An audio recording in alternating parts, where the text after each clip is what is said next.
Study IQ IAS, अब तैयारी हुई अफोर्डेबल।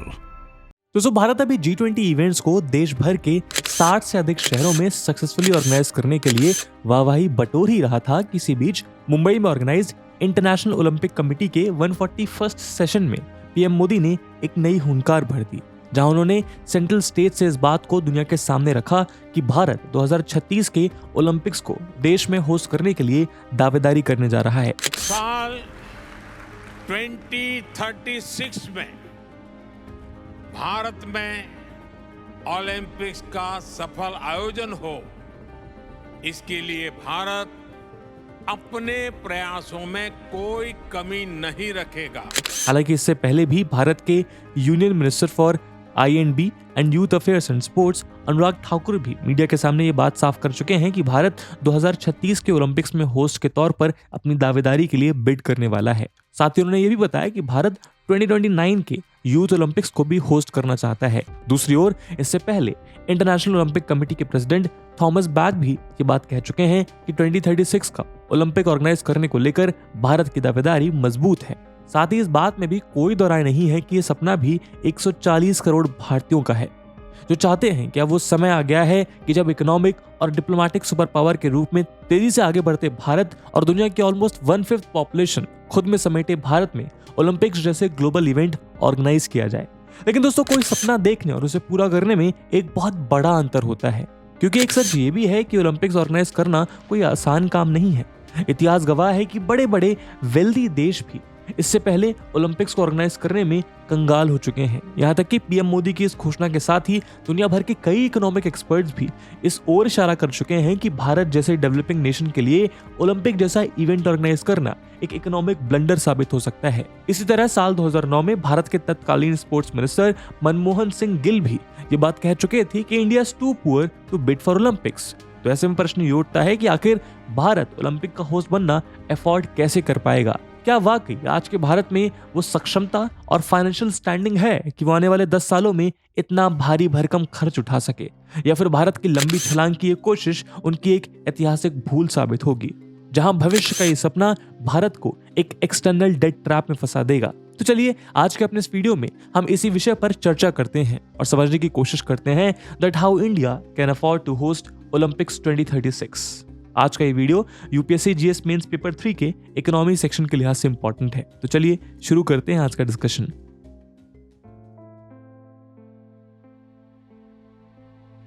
दोस्तों, द मिंट द्वारा प्रेजेंटेड इस ग्राफ पर नजर डालिए, जो 1996 से लेकर अब तक ऑर्गेनाइज हुए ओलंपिक्स के कॉस्ट को दिखाता है। इसे देखकर आपको यह अंदाजा हो जाएगा कि हर एक ओलंपिक को ऑर्गेनाइज करने में कई बिलियंस ऑफ डॉलर्स का खर्चा आता है, जहां मेजॉरिटी एक्सपेंसेस अलग अलग इवेंट्स को ऑर्गेनाइज करने के लिए स्पोर्ट्स कॉम्प्लेक्सेस और स्टेडियम्स को बिल्ड करने और एथलीट्स और टूरिस्ट के मैसिव इन्फ्लक्स को केटर करने के लिए लोकल इंफ्रास्ट्रक्चर और फैसिलिटीज को अपग्रेड करने में किया जाता है, जो राइजिंग इन्फ्लेशन और इन इवेंट्स में बढ़ते टूरिस्ट इन्फ्लक्स के बीच तेजी से बढ़ता जा रहा है।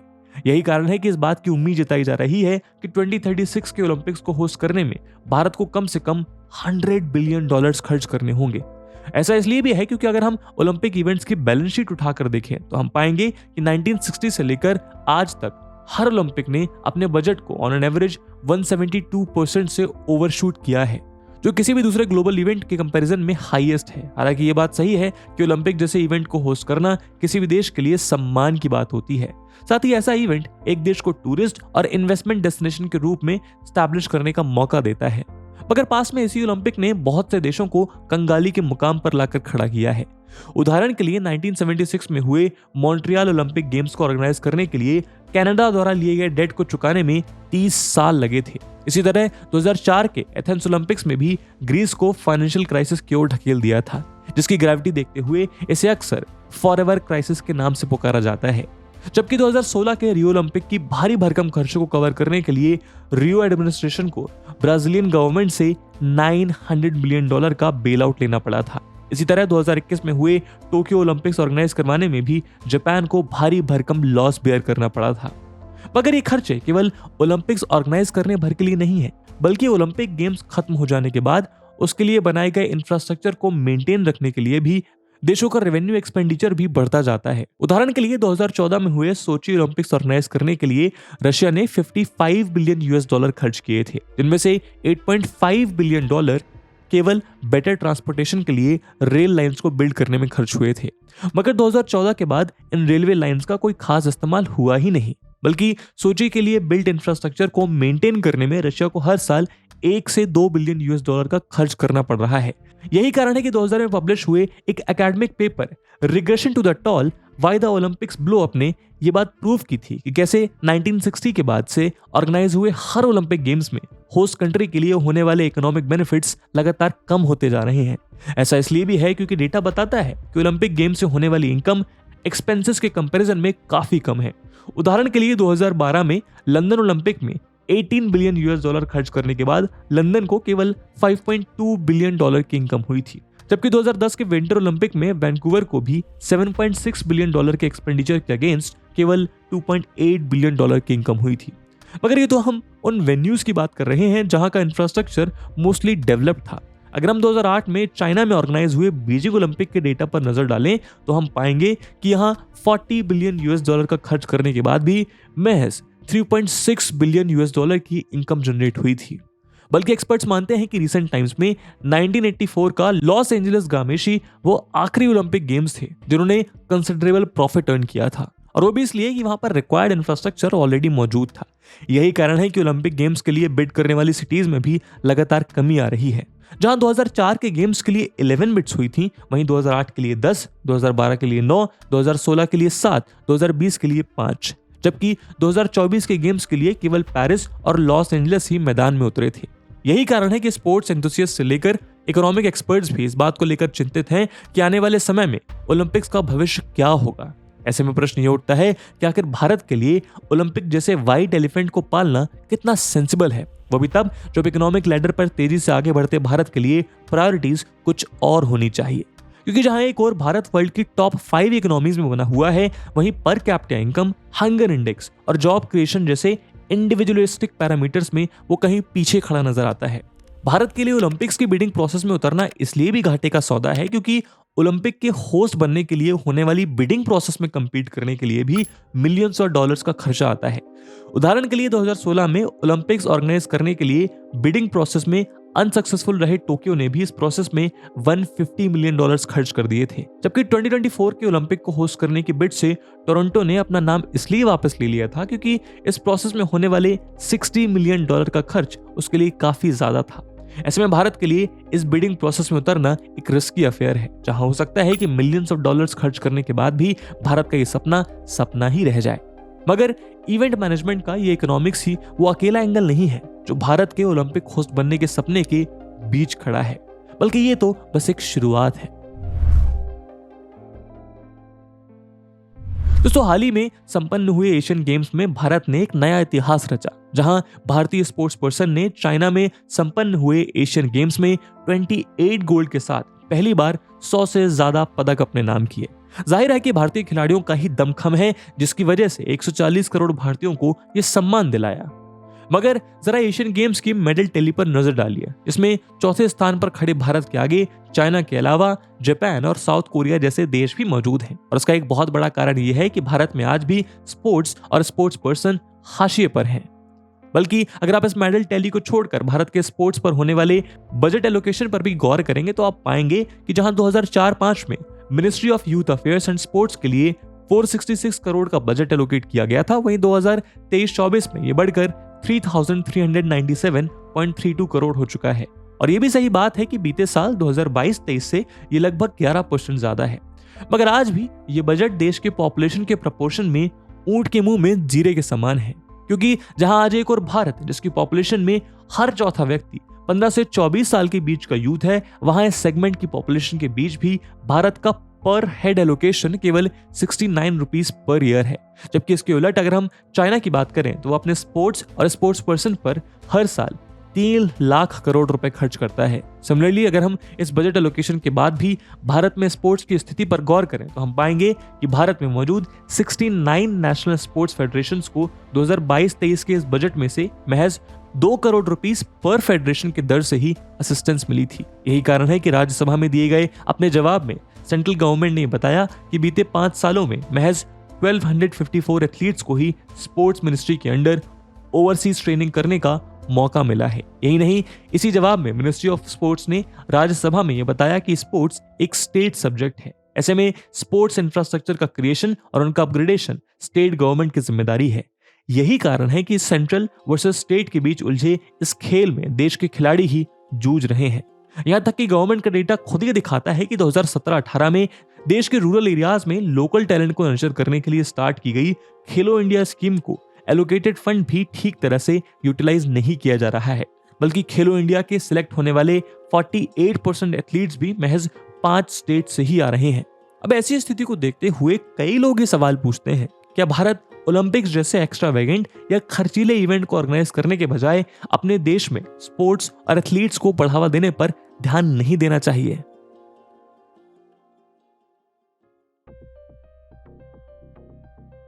दोस्तों, ओलंपिक गेम्स का मोटो है साइटियस सॉल्टियस फोर्टियस, जिसका मतलब है फास्टर हायर स्ट्रॉन्गर। और अगर गौर से देखा जाए तो 1947 से लेकर भारत भी इसी मोटो पर आगे बढ़ रहा है, जहां वो गुजरते समय के साथ खुद को और अधिक प्रभावशाली बनाता जा रहा है। ऐसे में यदि against all the odds Bharat सच में 2036 के ओलंपिक्स को सक्सेसफुली होस्ट कर लेता है तो ये अपने आप में एक ऐतिहासिक कदम होगा।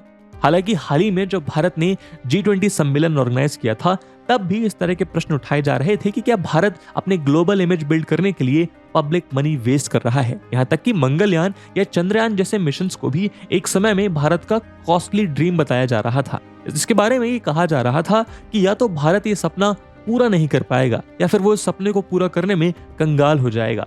अब अगर भारत 2036 में ओलंपिक्स को ऑर्गेनाइज करता है, तब भी उस पर इसी तरह की उंगलियां उठेंगी। मगर शायद हमें ओलंपिक मोटो से ही प्रेरणा लेनी होगी, जहां भारत को विश्व के खेल प्रेमियों के लिए एक उत्सव समझे जाने वाले ओलंपिक को एक चुनौती या युद्ध की तरह समझना होगा, जिस काम में भारत का पास्ट एक्सपीरियंस भी काफी मदद करेगा। जहां उसने हाल ही में chess Olympiad, football under 17 women's world cup, hockey world cup, the women's world boxing championship, shooting world cup और साथ ही ओडीआई क्रिकेट वर्ल्ड कप जैसे इवेंट्स ऑर्गेनाइज किए हैं। भारत के लिए ऐसा करना इसलिए भी जरूरी है क्योंकि अगर हम पास्ट एक्सपीरियंसेस को ध्यान में रखते हुए लॉजिकली देखें तो भारत को ओलंपिक्स ऑर्गेनाइज करने का फैसला इंडियन इकोनॉमी के साथ साथ देश के इंफ्रास्ट्रक्चरल डेवलपमेंट के लिहाज से भी एक ट्रम्प कार्ड साबित हो सकता है।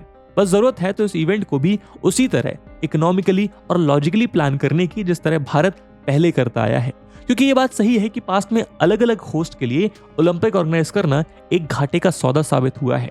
मगर यदि हम भारत की करंट कंडीशन और फ्यूचर प्रोजेक्शंस को ध्यान में रखें तो हम पाएंगे कि आज दुनिया की सबसे बड़ी युवा आबादी वाले भारत को अपने यहाँ जॉब्स क्रिएट करने की सबसे ज्यादा जरूरत है। जहां ओलंपिक गेम्स के लिए जरूरी इंफ्रास्ट्रक्चर डेवलपमेंट भारत के जॉब मार्केट को एक नया पुश देगा।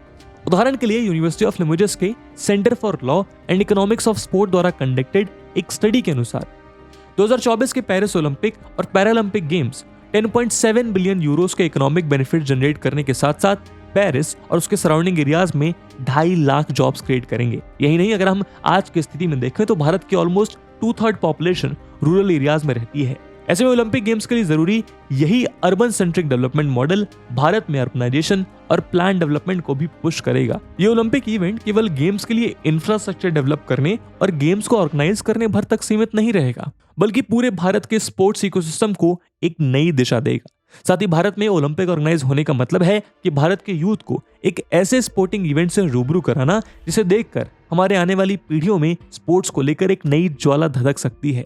मगर इस सपने को रियलिटी में कन्वर्ट करने के लिए भारत को केवल पब्लिक स्पेंडिंग ही नहीं बल्कि प्राइवेट पार्टनरशिप की भी जरूरत पड़ेगी। साथ ही भारत को यह भी इंश्योर करना होगा कि 2010 के कॉमनवेल्थ ओलंपिक गेम्स के एक्सपीरियंस से सीखते हुए हमें अपने फाइनेंसेस को कंट्रोल रखना होगा, क्योंकि जैसा हमने देखा कि ओलंपिक्स को ऑर्गेनाइज करने में बजट का ऑफशूट होना एक कॉमन प्रैक्टिस है। ऐसे में भारत को चाहिए कि वो इसरो से प्रेरणा लेते हुए टाइट बजट में ही बेस्ट इंफ्रास्ट्रक्चर डेवलप कर सके। साथ ही इस सब के बीच भारत को अपने सॉफ्ट पावर का इस्तेमाल करके इंटरनेशनल ओलंपिक कमेटी को एक बिल्कुल नई स्ट्रैटेजी फॉलो करने के लिए पुश करना होगा, जिसे इंप्लीमेंट करना भारत के साथ साथ IOC के लिए भी एक फायदे का सौदा साबित हो सकता है। आप पूछेंगे कि नई स्ट्रैटेजी क्या है?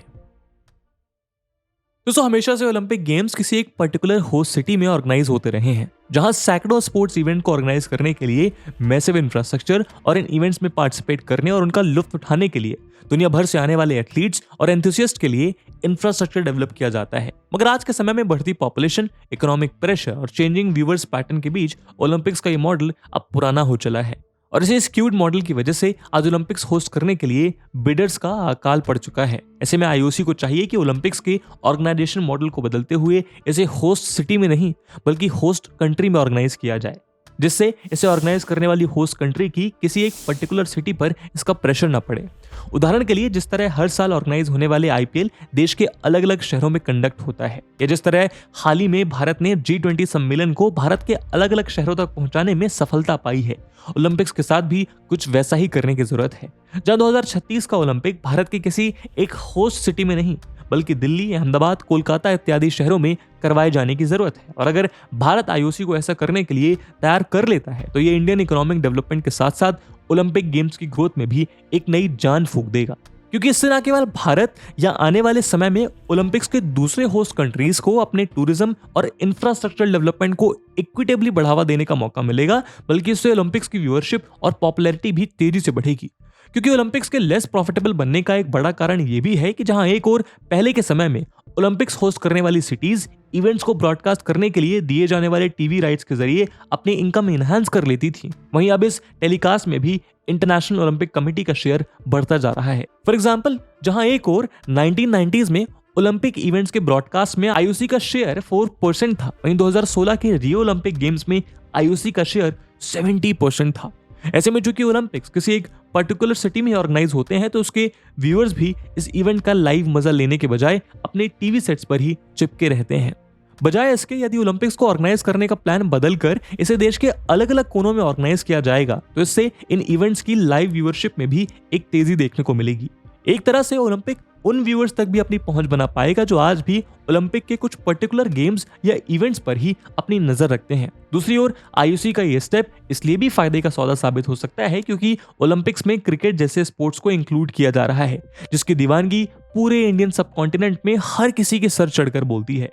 तो ऐसे में भारत में ओलंपिक्स को भी खुद को प्रमोट करने का मौका मिलेगा, जहां वो स्टेडियम्स, टीम मर्चेंडाइज के साथ साथ अलग अलग इवेंट्स के स्पोर्टिंग क्लब्स, लीग्स और अपने आप में देश की 140 करोड़ की जनता जो 2036 तक 160 करोड़ का आंकड़ा पार कर चुकी होगी, उसके बीच एक बिल्कुल नया स्पोर्ट्स मार्केट प्रमोट कर पाएगी। साथ ही ऐसा करने से आने वाले समय में भी ओलंपिक की होस्ट कंट्रीज अनयूज्ड इंफ्रास्ट्रक्चर को मेंटेन करने के एडिशनल एक्सपेंसेस से बच पाएगी।